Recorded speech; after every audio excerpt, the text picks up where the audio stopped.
Dans cette vidéo, je vais vous parler d'un thriller psychologique qui m'a tenue en haleine jusqu'à la dernière page.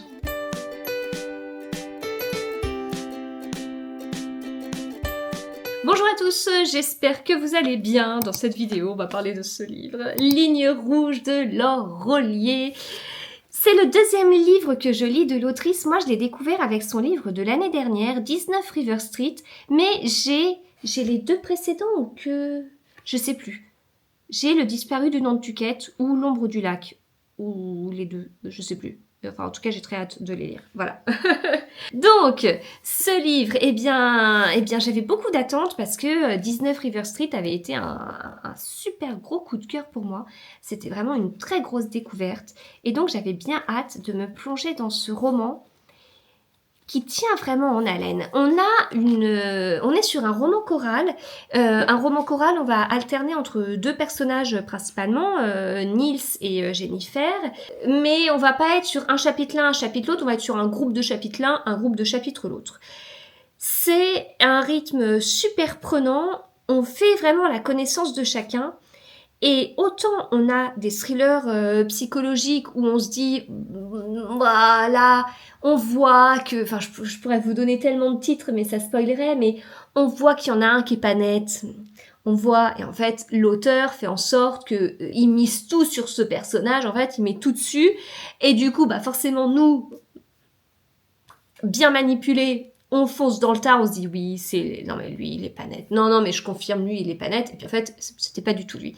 Là, ils ont tous un truc. Ils ont tous un truc, ils ont tous quelque chose qui fait que... faut s'en méfier. Quand je vous parle là, je pense j'ai soupçonné au moins 4 personnages parce que vraiment il y avait des trucs, puis en boucle en fait, en me disant non mais là, avec la phrase qu'on vient de lire, non mais forcément, c'est ce personnage-là, il y a un truc qui est pas clair, etc. Et puis bah, ça a continué comme ça. On suit donc, c'est principalement, comme je vous dis, Niels et Jennifer. Niels et Jennifer, on les suit en plus à la première personne, donc c'est très très très immersif, même si on se méfie d'eux. On a ce côté... Voilà, faut pas que je vous dise le titre du livre, mais on a ce côté où on se méfie d'eux même si on les suit. Et en fait, on a Niels. Niels, il est sapeur-pompier, il va dans la maison de sa grand-mère, et puis en fouillant, il tombe sur des trucs un peu bizarres. Jennifer, elle est pâtissière, elle a notamment des comptes sur les réseaux sociaux, elle est pas mal suivie. Il y a des petits passages que j'ai beaucoup aimés. Elle a un ado et du coup, bah, son ado, il l'aide un petit peu à gérer tout ça. Il est un peu geek et il y a un moment, il lui dit, bah attends, tu vois cette personne qui arrête pas de t'envoyer des messages méchants, tu la bloques en fait. Tu bloques cette personne. Voilà, c'est maman, c'est qui cette qui vient t'insulter chez toi gratuitement? Bloque-la, j'hallucine. Il avait raison, on ne doit pas laisser les gens essuyer leurs pieds dégueulasses sur nos draps. Ça va devenir ma phrase. De gestion des méchants commentaires que je peux recevoir. Voilà, ça, j'adore. J'avais déjà lu un truc de ce style-là. Quand on invite des gens chez soi, c'est pas pour qu'ils... Bon, il y avait aussi un peu de vulgarité, c'est pas pour qu'ils fassent quelque chose sur la table, sinon, en fait, on les fait sortir de chez nous, bah voilà. Donc elle a des petits commentaires comme ça, quoi. Mais elle reçoit d'autres messages qui sont pas juste ah ton gâteau il est moche, ta recette elle est nulle. En fait ça, ce style de message ça va, mais si vous recevez ça tous les jours, à la fin vous en avez marre en fait, hein, et vous bloquez la personne. Voilà ce qui peut arriver. Puis à la fin, puis on peut effectivement en arriver là. Puis quand la personne est vraiment très mal câblée, très mal intentionnée. Même ça dérive, ça peut dériver. Mais et la personne peut ne jamais digérer le fait qu'on l'ait bloqué. Mais là, elle va recevoir des messages d'un autre type qui vont être beaucoup plus personnels et vraiment inquiétants et qui vont être signés ligne rouge. Donc, ligne rouge, bah, ça fait référence au titre du livre, mais en fait, on va comprendre bien plus tard à quoi ça fait réellement référence. Et rien que d'y repenser... voilà.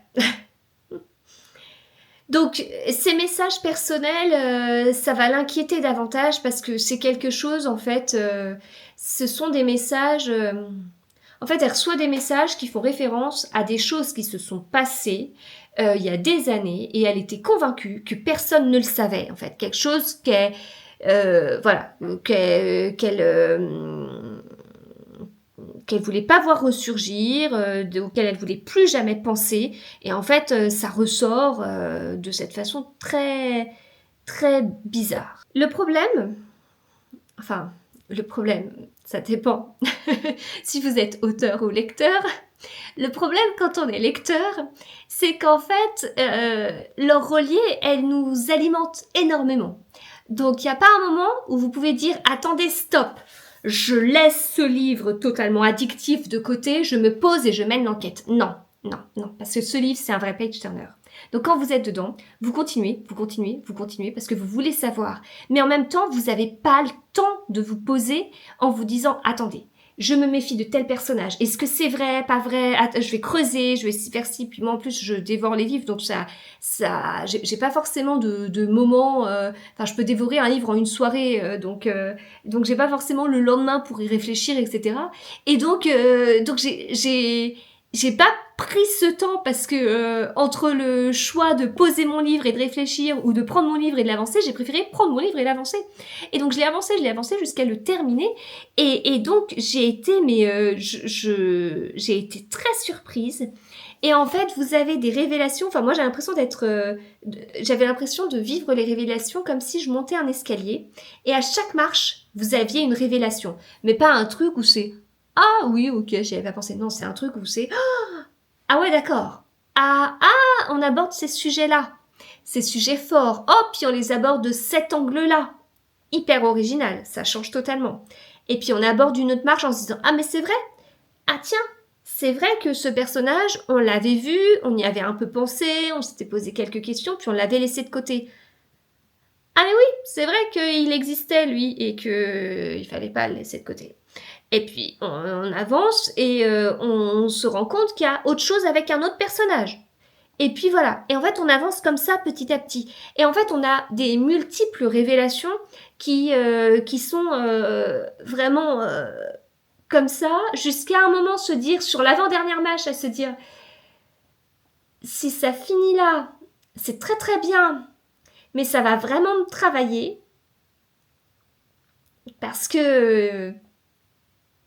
qu'on va au bout, mais on pourrait aller plus au bout. Et là, on monte la dernière marche et on se dit, ah la vache, c'est encore pire que ce que je pensais comme fin. Voilà. J'ai adoré en fait, j'ai adoré cet escalier de dénouement parce que j'ai trouvé que chaque point titillait beaucoup, chaque point était assez changeait en fait. Dans ce que j'ai en tête, il y a 3 choses dans les dénouements, parce qu'en fait vous avez vraiment des dénouements. Il y a 3 dénouements parmi ceux-là que j'ai trouvé hyper originaux, auxquels j'avais pas pensé et qui m'ont travaillé quoi. Voilà. Donc écoutez, vous avez compris, je vais pas tourner autour du pot. J'ai adoré ce livre et j'avais fait une story à un moment sur ma façon de lire ce livre. J'ai lu ce livre comme ça. Vous voyez, donc chapitre court, ce que je vous disais. Je commence le chapitre et là on sent qu'il va y avoir une révélation et hop, je mets la main. Et du coup, ça m'évite que mes yeux aillent sur ce qui est caché sous la main parce qu'on va avoir une révélation. Et donc comme ça, j'y vais. Et puis après, je dévoile et je fais non. Voilà. Ouais, pour ne pas m'auto-spoiler, quoi. Vraiment, c'était à ce point-là, sur plusieurs chapitres, on sentait qu'un truc allait arriver, mais je voulais vraiment le découvrir comme tout le monde et pas dire « Ah oui, d'accord, c'est ça qui va se passer », puis remonter pour lire les lignes, parce que ça, c'est nul, quoi. Mais ça arrive des fois, parce qu'on est trop impatient, mais faut pas faut pas se gâcher ça. Donc voilà, ma main m'a aidé à ne pas me gâcher ce plaisir. Donc je vous le conseille vraiment, si vous connaissez pas l'horrelier, foncez, foncez, foncez. Et moi, je vais donc découvrir ces autres livres, puisque comme je vous le disais, il m'en reste, j'en ai un ou deux à la maison, et donc il faut vraiment que je les lise parce que j'accroche trop à son écriture et à ses histoires. C'était donc Ligne rouge de Laure Rollier.